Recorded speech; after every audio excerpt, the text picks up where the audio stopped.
Thank you so much for joining me on Houston Live and Local. I am Anthony Antoine. Thank you so much, as always, for joining us here at 2 o'clock. We also have another show at 7 o'clock tonight. So I'm hopeful that you guys have enjoyed your day so far and really enjoyed what was going on outside. So we'll talk about the weather because we are expecting some changes to the forecast that's certainly going to impact your day today and possibly even tomorrow too. But we do know we got quite the warm up. You know, it is Houston, so things change rather quickly. So we got quite the warm up on the back end of all of that. But I say all that to say we'll get to weather in just a little bit. Also, we've got KP George. He is back in the hot seat here, so we have another update on his case. And then lastly, we've got the real ID situation. You guys know what it is? You know, that ID thing we've been talking about for years. Well, there's going to be some official changes here and some deadlines, so we'll tell you guys how to make sure you get that. All right. Now that I got my computer squared away, let's jump into the mix, okay? Let's start with KP George. So, Fort Bend County Judge KP George was in court on a charge of misrepresentation of identity. Now, that court date has been reset. You know how it is in the court sometimes. So George is accused of coordinating with his former chief of staff, Terrell Patel, to make fake racist social media posts to try to drum up voter support. That's KP George in the middle there in that video. Patel, however, Terrell Patel, he pled guilty last week. We told you about that, and he was sentenced to 2 years probation. He might also be working with the prosecution. Time will tell on that. Now, KP George has also been indicted on 2 counts of money laundering in a separate case tied to his campaign. His attorney, Jared Woodfill, addressed the media as they left court. The day was very uneventful. All we did was reset to have another hearing. The judge signed our motion to substitute in as counsel. But again, as we've talked about earlier, we believe this is nothing but a politically motivated prosecution from day one. I mean, it's a Class A misdemeanor based on alleged campaign violations under the Texas Election Code.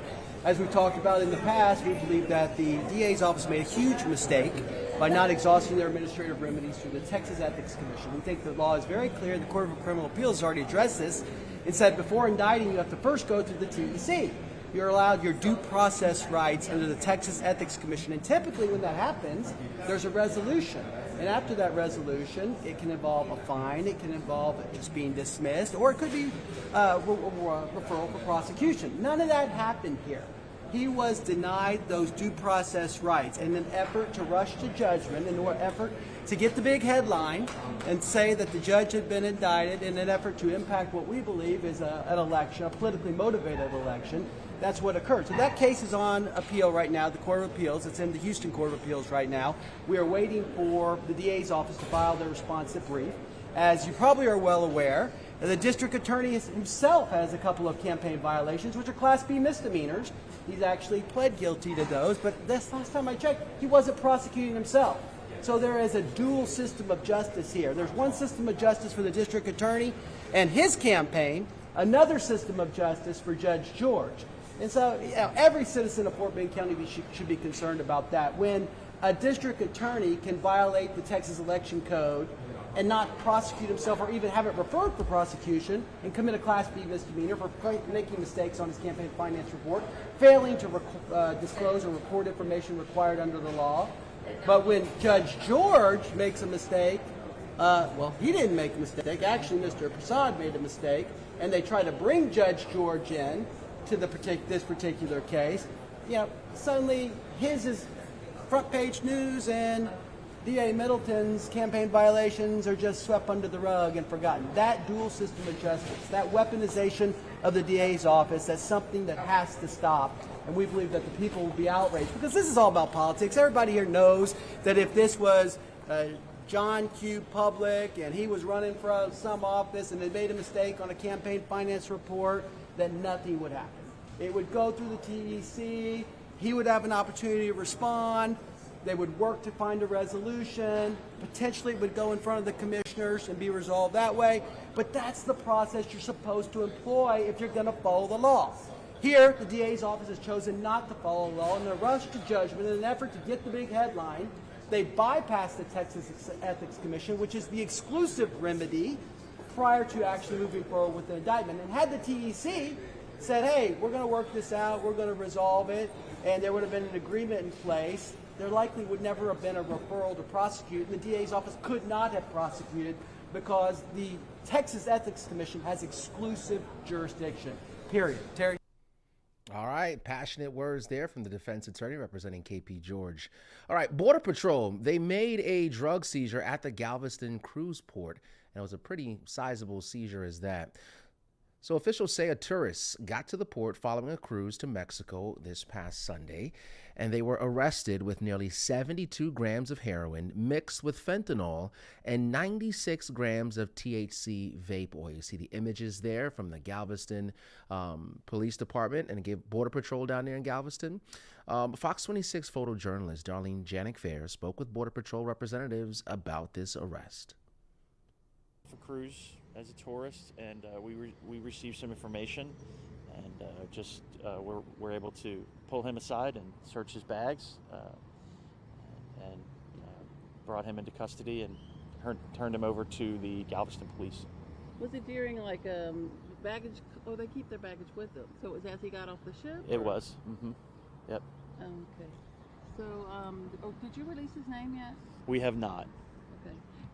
Can you tell me anything about his age or where he lived? Is he a local guy? Was he? He's a Texas resident, as far as I know, and that's the only information I have.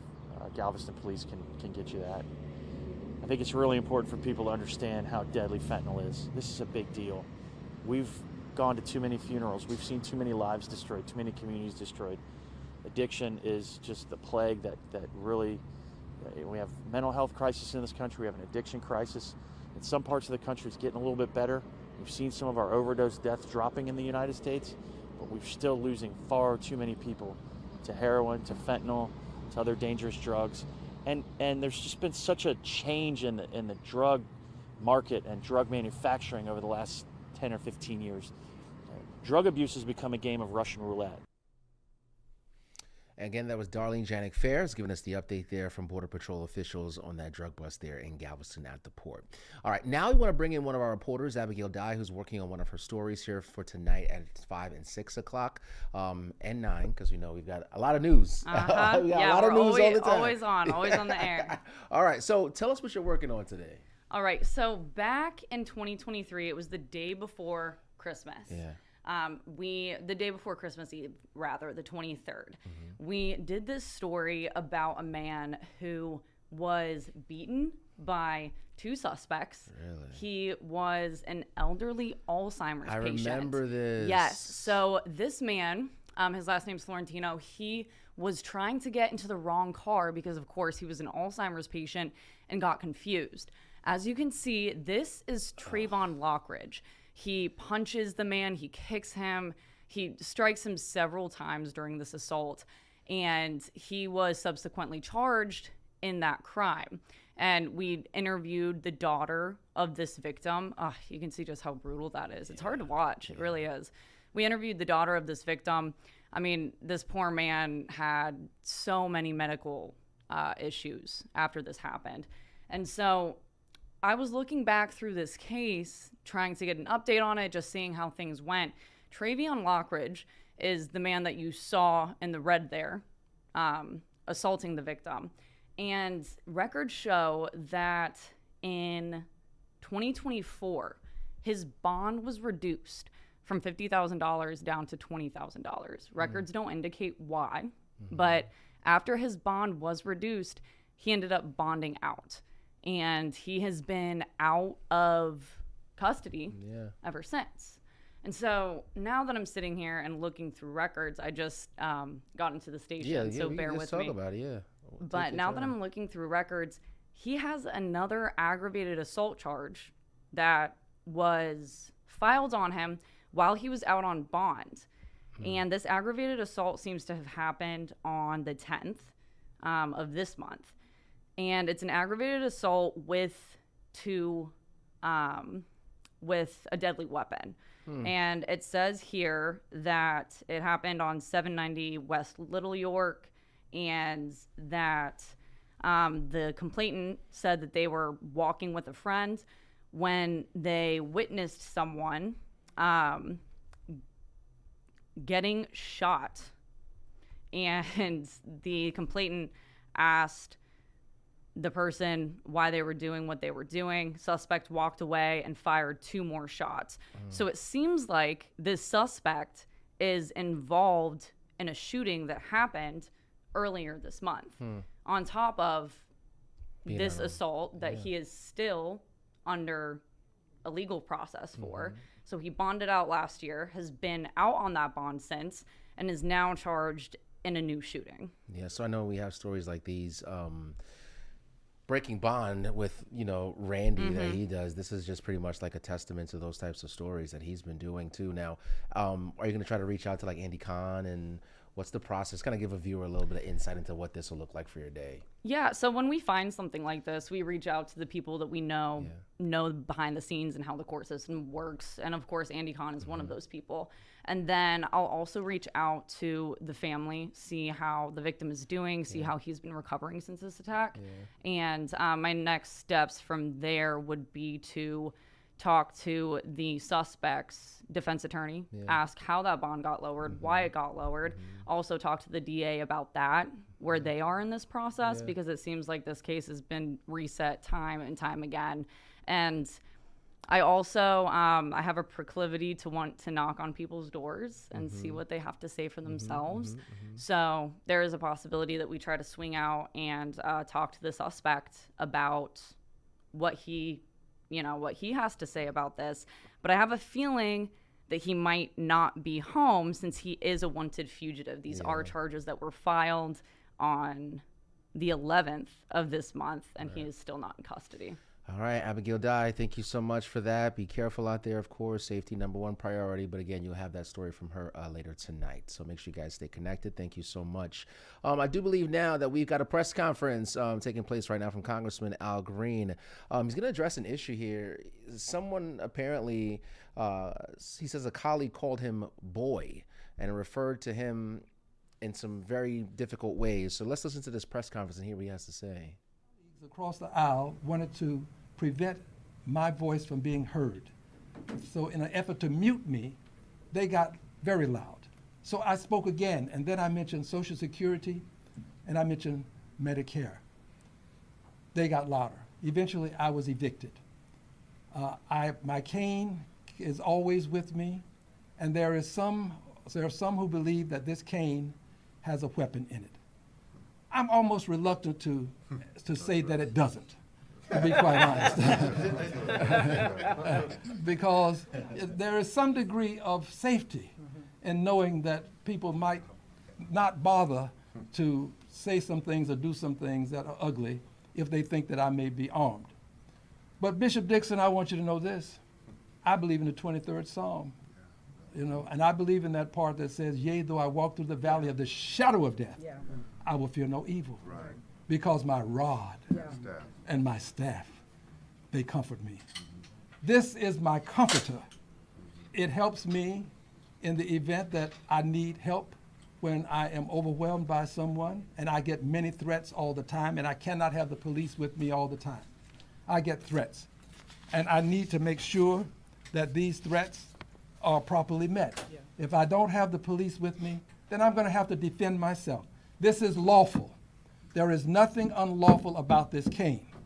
Now, so as to give someone an opportunity to take it on, and sir, you just put your camera down. Would you come over, please? Would you feel the top of this? It's hard. Try to open it if you would, please. Open it? Yeah, well, it can't open, but at least give it a try. Solid. Turn It's to the heavy. camera, turn to the camera. Okay, and pull on the bottom of it, please, there, just to make sure that nothing flashes out. Okay, so this is a cane. That's what it is. It's lawful. It's lawful. I am ambulatory, but I do find that this is quite beneficial when I'm climbing stairs. It does give me some degree of stability that I need from time to time. I am ambulatory. This is the brother to the cane. They were gifts given to me. One has my name, the other has my initials. This one, I am retiring today. It has been abused enough. I'm going to place this in a very special place and save it for some person who might do research and look through the vista of time and want to know what this cane was all about. and they'll have the benefit of this cane. We persons of goodwill have to understand that this is not as simple as a cane and a comment. This is about something that was started in this society on August 20th of 1619, when the first persons of African ancestry were delivered to the colonies that would become the United States of America. And they were there for 5 reasons. Well, let's talk about 4 today. The 5th one, I'd have to have a long dissertation, and I don't want to do that. But they were there, brought there to be a permanent, identifiable, subservient caste of people. Permanent, identifiable, subservient caste of people. This is about that caste, not a class. A class is a socioeconomic circumstance. You can move in and out of a class. A caste is hereditary. You're born into it, you live your life in it, and you die. Yeah, we just listened to Congressman Al Green. Now, he called this news conference here to address what he is calling a controversial slur after he says a colleague called him boy, referred to his cane as a weapon, which is why you heard him demonstrating the weapon there and the use of it, the real use of it. And he also, this person, his colleague, also used an offensive term to refer to the LGBTQ community. So that press conference is happening right now. We'll tune out for just a second here to bring you guys some details on the real ID and what's happening, but we'll have more on that later today. So May 7th, right around the corner. And if I'm being real with you, I haven't done this myself, so we're in this together. Hopefully I can get mine done because I got some traveling coming up. But beginning on May 7th, all U.S. residents will need a real ID compliant driver's license or ID or another acceptable form of identification, like a passport if you want to board a flight here. And again, the deadline, May 7th. That is for those domestic flights. So this update is part of the Real ID Act, which aims to improve the security of state-issued driver's licenses and identification cards. Now, you can tell if you have a Real ID already. All you got to do is grab your driver's license, look at the top right-hand corner there, and if you see a gold star in that corner, that means you've already gotten it taken care of. If not, you're like me, and I got the old thing, and I got to get that new one as soon as possible. So today, airport officials, though, they discussed the change and answered some of the common questions you may have. So it's really important for travelers to just open their wallet, look at their ID. If they don't have an ID, do you have a passport? Do you have a passport card? Do you have any of the other documents that may allow you access to the checkpoint? That's the key. Are you able to divulge the alternative methods you would use to verify someone's ID? Like what might take place? So they're going to ask you a series of questions about yourself, where you've lived, maybe where you worked. It's kind of like what they do when they do a credit check. I can't tell you exactly all of the questions, but they will be about you. So if you're someone who's lived in 17 different places in the last 2 years, you may not be able to remember every address. And if you can't remember or provide some of that information, they may not be able to validate your identity. Anything else? I mean, it's very clear and straightforward. I don't think it's confusing. People are just a little bit panicked because they don't have all the details. It's all about the information. Get the information, make sure that you check, and just do what you need to do because nobody needs to panic. We want to work with the public. That's why we're here, because we want to make sure that people understand that this is not anything that we're doing to prevent people from traveling. We just want to make sure that this is an added layer of security, much like many things that we do at TSA, to make sure that everyone who goes through the checkpoint and onto their flight has complied with all of our security requirements. Okay? Thank you. This one. This is the key right here. So before you leave, make sure you get this information, which has a lot of the documents that are considered compliant that I discussed. A TWIC card, a Merchant Marine card, a passport, a green card, all of those things right here. These are the documents that people can look for. A lot of people have these already. I really got to get that done. May 7th will be here before you know it. All right. So, wow. most of the world, right? A lot of people all across the globe, I should say, are mourning the loss of Pope Francis. And the conclave is what's going to happen next year. It's going to form in the next 15 to 20 days or so after the funeral. But what exactly will it look like? This is the whole process to pick a new pope. So let's get an understanding of what will happen next and how it's going to happen here from an expert at Rice University. First and foremost, now I know there are very few things we know about a conclave because it's obviously a secret. It's very much hush hush. I mean, literally the term conclave in Latin essentially means secrecy, right? So there's very few things we know about it. Yes. What do we know? So the process has actually begun. The Pope has passed, and all the cardinals from around the world are now congregating in Rome. We heard this morning that Pope Francis is lying in state tomorrow. The funeral is Saturday.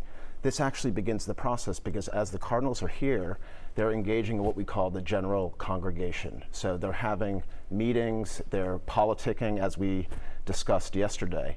Now, within 15 days of yesterday, that's the minimum date that the conclave can start, and it can start no longer than 20 days. So what's going to happen with the conclave, they're going to seal the door of the Sistine Chapel. All the cardinals are inside. They're going to take an oath of secrecy. They can't talk to anyone outside of the College of Cardinals.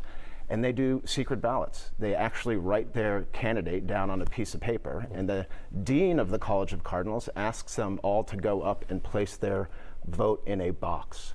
Now, the tallies are then commenced. 2/3 vote needs to pass for the next pope to come. And then when we have our pope, we see the white smoke come up. So you have to be, from my understanding, under 80 years old to be able to vote if you're a cardinal, correct? Yes, that is correct. So there's about 138 cardinals that are under the age of 80, and many of them were actually appointed by Pope Francis. So this is important. It might have an impact on whether the church continues with Pope Francis's progressive legacy. Who knows? It might make a shift. We shall see. Obviously, with this being so secretive, the names that could emerge, now we could hear all these names and none of them actually end up being the Pope. Are there any names emerging from what you're hearing? Yes, and let me break it down. Let's first talk about a more progressive candidate. So here we have Cardinal Tagle from the Philippines. He's considered the Asian Francis. In the center, a more moderate pick, we have Cardinal Erdo from Hungary. Quite balanced, post-communist state, so he's quite critical of communism. And then to the right, we have a candidate from Guinea, Cardinal Sarah. African, of course, from Guinea, but also quite conservative, very orthodox with how he approaches the actual doctrine. Now, Delon, as you said, these things are notoriously secretive, and they're also notoriously difficult to predict. So hopefully I'm right. With one of the three, that would be nice. We'll end up seeing. How political is this? Because I imagine, obviously, everyone voting, they want their candidate to eventually, obviously, be the next pontiff. How political is this from what you know of it? It's quite political. If you think of it, the Vatican is really, it's a country. You know, people just think it's a church. It is. It serves this purpose, a religious function, but it's also quite political.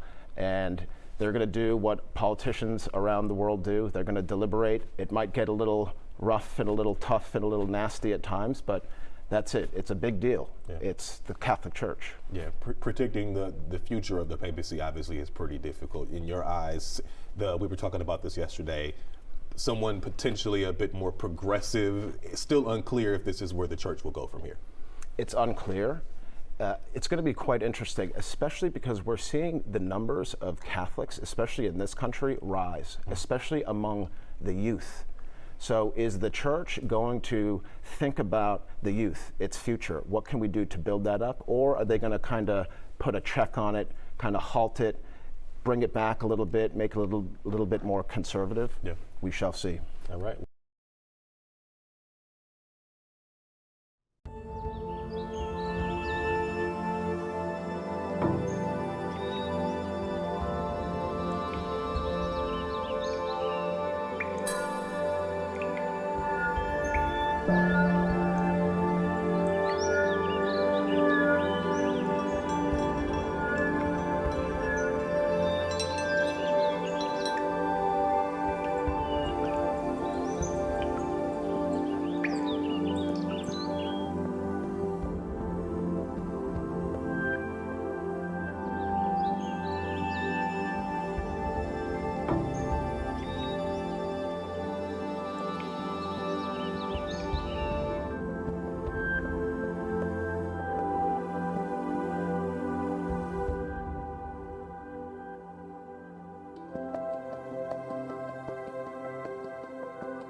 Ramesha's over there making graphics, so I don't know if the All right, what was the other one, Max 4?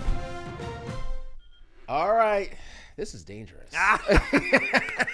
I'm telling you, My main man. They got rules in place for a reason. I don't know what they are, but My man JD is here to give us a look at the forecast. Always a good time chatting with you, my man. So what's going on? yeah. Well, the big news or the short story is tomorrow is a Fox 26 storm alert day.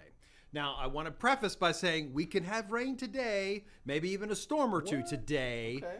But tomorrow is the day we're definitely going to have some storms across the area. So want to make sure that we're staying connected for that. Okay, so the weather today, I was just outside when I came in, and it's beautiful outside. But where kind of are we looking at scattered showers or where that's kind of popping? Yeah, it's kind of the classic sort of a sea breeze where we've got that daytime heating and we sort of see these showers kind of rolling in off of the coast. So that's kind of the impact that we'll see today. Some of those could make it all the way further inland. It's not going to be just along the coast. Right. But they're very scattered though in nature. So it's not going to be a widespread. It's going to be one of those days where it might be beautiful where you are, but like go 5 miles over here, just dropping it, kind of a thing. And it is Houston, so it's not going to stay like that the whole week, right? We got some more heat coming our way? Yeah, no. We've got today isolated chances later on this afternoon. We have tomorrow the Fox 26 Storm Alert Day, rain anytime possible during the day. Some of those aggressive enough that we could have some street flooding, and that sort of is what we're looking at short term. And then we kind of have less rain Thursday, Friday, and more heat. All right, JD, you're the man. Thank you so much. Thank you guys for joining us here in Houston Live and Local. We are standing by, though, for a press conference from the Constable Alan Rosen, so stay tuned for that as well.